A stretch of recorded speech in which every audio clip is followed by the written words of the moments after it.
Hi friends, അസ്സലാമു അലൈക്കും. Welcome to JM triplets.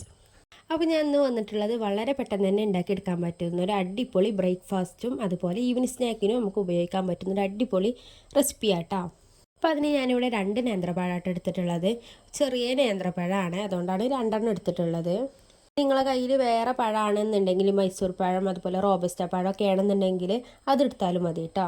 ഇനി ഇതിലേക്ക് ഞാൻ ചേർത്ത് കൊടുക്കുന്നത് അതൊന്ന് ചെറുതായിട്ട് ഇതുപോലെ ഒന്ന് കട്ട് ചെയ്തെടുത്തിട്ടുണ്ട്. അതൊരു മിക്സിൻ്റെ ജാറിലേക്ക് ഒന്ന് ചേർത്ത് കൊടുത്തിട്ടുണ്ട് കേട്ടോ. ഇനി അതിലേക്ക് അടുത്തത് ചേർത്ത് കൊടുക്കുന്നത് ഗോതമ്പ് പൊടിയാണ് കേട്ടോ. 1 കപ്പ് ഗോതമ്പ് പൊടിയാണ് ഞാൻ ചേർത്തിട്ടുള്ളത്. ഇനി നിങ്ങൾക്ക് വേണമെന്നുണ്ടെങ്കിൽ അരിപ്പൊടി ചേർത്താലും മതി കേട്ടോ. അതിനുശേഷം ഞാൻ ചേർത്ത് കൊടുക്കുന്നത് മധുരത്തിന് വേണ്ടിയുള്ള പഞ്ചസാരയാണ് കേട്ടോ. അത് നിങ്ങളുടെ ടേസ്റ്റിനനുസരിച്ചും നിങ്ങൾക്ക് എത്രത്തോളം മധുരം വേണമെന്നുണ്ടെങ്കിൽ അതിനനുസരിച്ച് ചേർക്കാം കേട്ടോ.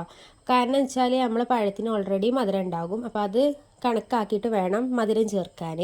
ഇനി അതിലേക്ക് നല്ലൊരു ഫ്ലേവറിന് വേണ്ടി ഒരു നുള്ളി ഏലക്കായ പൊടി ആട്ടോ ചേർത്ത് കൊടുക്കുന്നത്. പൊടി ഇല്ലയെന്നുണ്ടെങ്കിൽ ഏലക്ക ചേർത്ത് കൊടുത്താലും മതി.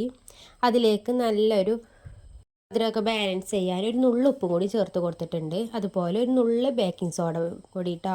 ബേക്കിംഗ് സോഡ ഓപ്ഷണലാണ്, വേണമെന്നുണ്ടെങ്കിൽ ചേർത്താൽ മതി. ഞാൻ ഇവിടെ ചേർത്ത് കൊടുത്തു എന്നുള്ളൂ കേട്ടോ. അതുപോലെ കുറച്ചൊരു കളറിനൊക്കെ വേണ്ടി ഒരു നുള്ളു മഞ്ഞൾപ്പൊടിയും കൂടി ചേർത്ത് കൊടുത്തിട്ടുണ്ട്. അതും ഓപ്ഷണലാണ്, വേണമെങ്കിൽ മാത്രം ചേർത്താൽ മതി കേട്ടോ. അതും കൂടിയൊക്കെ ഒന്ന് മിക്സിയിൽ ചേർത്തതിന് ശേഷം അതിലേക്ക് ഇനി ഞാൻ ചേർത്ത് കൊടുക്കുന്നത് പാലാണ്. ഒരു 2 കപ്പ് പാലാട്ട ചേർത്ത് കൊടുക്കുന്നത്. തിളപ്പിച്ച് ആറിയ പാലാട്ട ചേർത്ത് കൊടുക്കുന്നത്. നമ്മൾ ആ ഗോതമ്പ് പൊടി എടുത്ത ആ ഒരു അളവിൽ തന്നെ ഇത് എടുക്കുക കേട്ടോ. അളവിൽ എന്ന് വെച്ചാൽ 1 കപ്പ് ഗോതമ്പ് പൊടിയാണ് എടുത്തിട്ടുള്ളതെന്നുണ്ടെങ്കിൽ 2 കപ്പ് പാൽ അങ്ങനെ വേണ്ട എടുക്കാൻ. ഇനി നിങ്ങളുടെ കയ്യിൽ മെഷർമെൻറ്റ് കപ്പ് ഉണ്ടെന്നുണ്ടെങ്കിൽ അതിൽ യൂസ് ചെയ്താലും മതി. ഇനി ആ പഴമൊക്കെ നല്ലോണം ഒന്ന് അരിഞ്ഞ് വരുന്ന വിധത്തിൽ നല്ലോണം മിക്സിയിലിട്ട് വന്ന് അടിച്ചെടുക്കുക കേട്ടോ. കണ്ടതുപോലെ നല്ലോണം ഫൈനായിട്ട് തന്നെ വന്നിട്ടുണ്ട് കേട്ടോ. അതാണ് ഞാൻ വേറൊരു ബൗളിലേക്ക് മാറ്റി കൊടുത്തിട്ടുണ്ട്.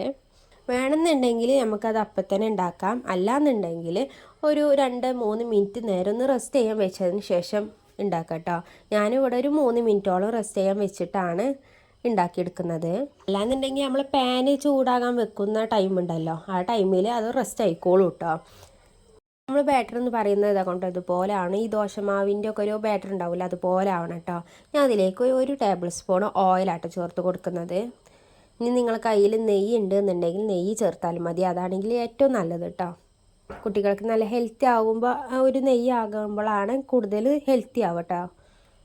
അപ്പോൾ ഇതിൽ ചേർക്കുന്ന ഓരോ ഇൻഗ്രീഡിയൻസും നിങ്ങൾക്ക് ചേർക്കുമ്പോൾ തന്നെ മനസ്സിലാകും. പഴം, അതുപോലെ നെയ്യ്, പാല്, അതൊക്കെ കുട്ടികൾക്ക് അവരുടെ വളർച്ചയ്ക്ക് ഏറ്റവും പ്രധാനപ്പെട്ട ഓരോ ഇൻഗ്രീഡിയൻസ് ആണ് കേട്ടോ.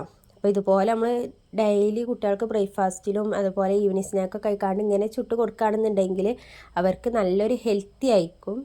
അപ്പോൾ അതാക്കണം നമ്മൾ പാന് നല്ലൊന്ന് ചൂടായി വന്നിട്ടുണ്ട് കേട്ടോ. ഇനി ആ പാനിലേക്ക് നമ്മൾ ദോശമാവ് ഒഴിക്കുന്ന പോലെ തന്നെ ജസ്റ്റ് ഒരു തവി എടുത്തുകാണ്ടൊന്ന് ഒഴിച്ച് കൊടുക്കാം. ഇത് ഒഴിച്ച് കൊടുക്കുന്ന സമയത്ത് ഹൈ ഫ്ലെയിമിലിട്ട് കാണ്ട് വേണം ഒഴിച്ച് കൊടുക്കാൻ. എന്നിട്ട് ഇതുപോലെ ചെറിയ ഹോൾസൊക്കെ വരുന്ന ടൈം ആകുമ്പോൾ ഒന്ന് ഫ്ലെയിം ഒന്ന് ചെറുതായിട്ടൊന്ന് ചുരുക്കി കൊടുക്കാം കേട്ടോ. എന്നിട്ട് ഇതുപോലെ ഒരു അടപ്പ് വെച്ച് കാണ്ടൊന്ന് അടച്ച് വെച്ച് കാണ്ടൊന്ന് വേവിച്ചെടുക്കാം. ഇതുപോലെ നിറയെ ഹോൾസൊക്കെ വന്നിട്ടുണ്ടാകും. ആ സമയമാകുമ്പോൾ നമുക്കിതൊന്ന് മറിച്ചിട്ട് കൊടുക്കാം കേട്ടോ. ആ ഭാഗം ജസ്റ്റ് ഒന്ന് ഫ്രൈ ചെയ്ത് വന്നാൽ മതി, ഒരുപാട് നേരം ആവണ്ട കേട്ടോ. അപ്പോൾ അതാക്കണോ ഇതുപോലെ ഒന്ന് മറിച്ചിട്ട് കൊടുത്തിട്ടുണ്ട്. നിങ്ങൾ ആദ്യമായിട്ടാണ് എൻ്റെ ഈ ചാനൽ കാണുന്നതെങ്കിൽ സബ്സ്ക്രൈബ് ചെയ്ത് സപ്പോർട്ട് ചെയ്യാൻ മറക്കരുത്. ഇഷ്ടമാകുകയാണെന്നുണ്ടെങ്കിൽ ലൈക്കും കൂടി ചെയ്യണേ. അപ്പോൾ അതങ്ങോട്ട് ഇതുപോലെ ഒന്ന് ബാക്കിയുള്ളതും കൂടി നമുക്കൊന്ന് ചുട്ടെടുക്കാം. ഇതുപോലെ വളരെ പെട്ടെന്ന് തന്നെ ഉണ്ടാക്കിയെടുക്കാൻ പറ്റുന്ന ഒരുപാട് വിഭവങ്ങൾ ചാനൽ അപ്ലോഡ് ചെയ്തിട്ടുണ്ട് കേട്ടോ. നമ്മൾ ഈസി ആയിട്ട് ഉണ്ടാക്കിയെടുക്കാൻ പറ്റുന്ന വിഭവങ്ങളാണ് ചാനൽ അപ്ലോഡ് ചെയ്തിട്ടുള്ളത്. അപ്പോൾ എല്ലാവരും ഒന്ന് ചാനൽ പോയി ഒന്ന് വാച്ച് ചെയ്യണം. ഇഷ്ടമാകുകയാണെന്നുണ്ടെങ്കിൽ ചാനൽ മറ്റുള്ളവർക്കൊന്ന് ഷെയർ ചെയ്ത് കൂടി കൊടുക്കണം കേട്ടോ. എല്ലാവരും വീട്ടിലുണ്ടാവുന്ന ചെറിയ ചെറിയ ഇൻഗ്രീഡിയൻസ് വെച്ചിട്ടാണ് എൻ്റെ ഓരോ വിഭവങ്ങളും ഞാനിവിടെ ഉണ്ടാക്കിയെടുത്തിട്ടുള്ളത്. അപ്പോൾ എല്ലാവർക്കും ഈ ഒരു സ്നാക്കും റെസിപ്പീസും ഒക്കെ എന്തായാലും പറ്റും കേട്ടോ. അപ്പോൾ എല്ലാവർക്കും ഇഷ്ടപ്പെടും. കുട്ടികൾക്ക് നല്ല ഹെൽത്തി ആയിട്ടുള്ള ഫുഡ് ഐറ്റംസാണ് ഞാൻ ഉണ്ടാക്കിയെടുക്കുന്നത്. അപ്പോൾ എല്ലാവരും ഒന്ന് ചാനലൊന്ന് സബ് ചെയ്യണേ.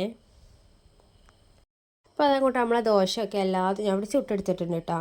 ഈ ഒരു രീതിയിൽ ഉണ്ടാക്കുകയാണെന്നുണ്ടെങ്കിൽ നമുക്കൊരു 8 ദോശയോളം നിങ്ങൾക്ക് കിട്ടും. ഇവിടെ 6 ദോശ ഇപ്പം നിങ്ങൾക്ക് കാണിച്ച് തരാനുള്ള കേട്ടോ. 2 ദോശ എൻ്റെ മക്കൾ കഴിച്ചിട്ടുണ്ട്. കണ്ടില്ല, ഇതുപോലെ നല്ല സോഫ്റ്റ് ആയിട്ടുള്ളൊരു ദോശയാണിത്. എന്തായാലും കുട്ടികൾക്ക് ഉറപ്പായിട്ടും ഇഷ്ടപ്പെടും കേട്ടോ. അപ്പോൾ എല്ലാവരും ഇതുപോലെ ഒന്ന് വീട്ടിൽ ട്രൈ ചെയ്ത് നോക്കണം. അതുകൊണ്ട് ഇതുപോലെ ജസ്റ്റ് ഒന്ന് ഞാനിതൊന്ന് മുറിച്ച് കാണിച്ചു തരാം കേട്ടോ. കണ്ടില്ല, നല്ല ഉള്ളിലൊക്കെ നല്ല ആരൊക്കെ വന്നിട്ടുള്ളൊരു അപ്പം തന്നെയാണ് കേട്ടത്. കുട്ടികൾക്ക് എന്തായാലും ഇഷ്ടപ്പെടും. അപ്പോൾ ഇന്നത്തെ വീഡിയോ എത്ര ഉള്ളൂ കേട്ടോ. ഇഷ്ടമായെന്ന് വിചാരിക്കുന്നു. ഇഷ്ടമായെങ്കിൽ ലൈക്ക് ചെയ്ത് സപ്പോർട്ട് ചെയ്യാൻ മറക്കരുത്.